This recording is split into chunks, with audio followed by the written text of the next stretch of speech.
ఈరోజు వంకాయ చిలకడదుంప కూర చేస్తున్నానండి. అది ఏ విధంగా చేయాలో చేసి చూపిస్తానండి.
వంకాయ చిలకడదుంపలు అన్నీ కట్ చేసి పెట్టుకున్నానండి. ఇదిగోండి వంకాయ కట్ చేశానండి. ఇదిగోండి చిలకడదుంప, ఒక టమాటా అండి, ఒక 6 పచ్చిమిరపకాయలు, 3 ఉల్లిపాయలు కట్ చేసి పెట్టుకున్నానండి. అయితే తాలింపు పెట్టుకుంటున్నారు కానండి, తాలింపు కాకపోకుండానండి ఇది వరకు అంతా కలిపి పెట్టుకునేవాళ్ళమండి. అన్నీ కోసేసుకొని మా అమ్మ కూడా నాకు అలా కలిపి పెట్టి వండి పెట్టేదండి. ఆ పద్ధతిగానే నేను కూడా ఇప్పుడు కలిపి వండుతానండి. అది ఎలాగా కలిపి పెట్టి వండాలో అది చేసి చూపిస్తానండి. మిరపకాయలు, ఉల్లిపాయలు కూడా వేసుకుంటున్నానండి. అలాగే కట్ చేసి పెట్టుకున్న టమాటా ముక్కలు కూడా వేసుకుంటానండి. అలాగే వంకాయ ముక్కలు కూడా వేసుకుంటానండి.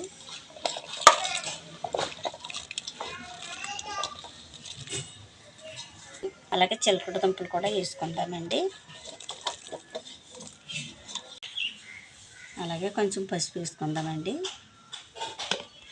అలాగే కొంచెం కారం కూడా వేసుకుందామండి. అలాగే కొంచెం కళ్ళుప్పు కూడా వేసుకుందామండి.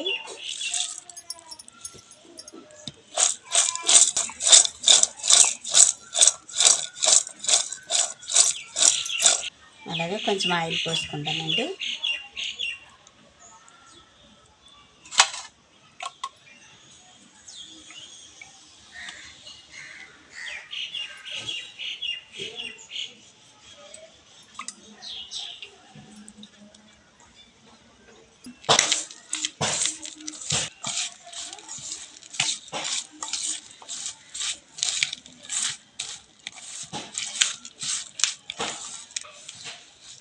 కూర ఇలా కలిపి పెట్టుకుంటేనే రుచిగా ఉంటుందండి.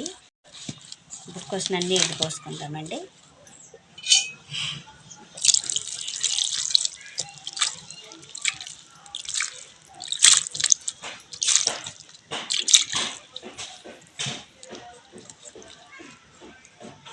ఇప్పుడు పొయ్యి మీద పెట్టుకుందామండి. టమాటా వేసినాగానండి, టమాటా వేసుకున్న చింతపండు కూడా కొంచెం వేసుకోవాలండి. ఇది చిన్న నిమ్మకాయ అంత చింతపండు తీసానండి. ఇది చింతపండు నానబెట్టుకుందామండి.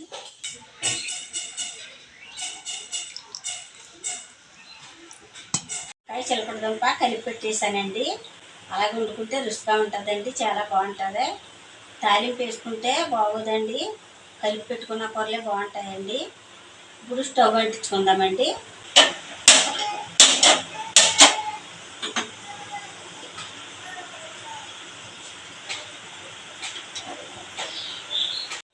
ఇలా మగ్గనిద్దామండి.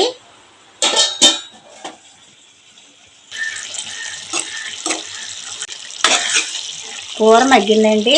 ముందుగా తీసి పెట్టుకున్న చింతపండు పులుపు ఉంది కదండి, అది వేసుకుంటామండి ఇప్పుడు.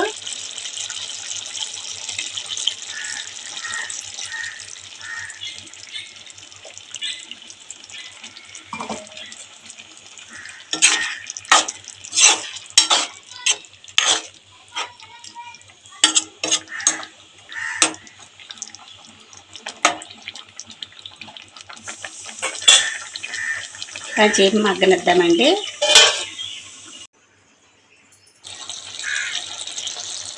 కూర రెడీ అయిపోయిందండి, ఇక్కడ దింపేసుకుందాం.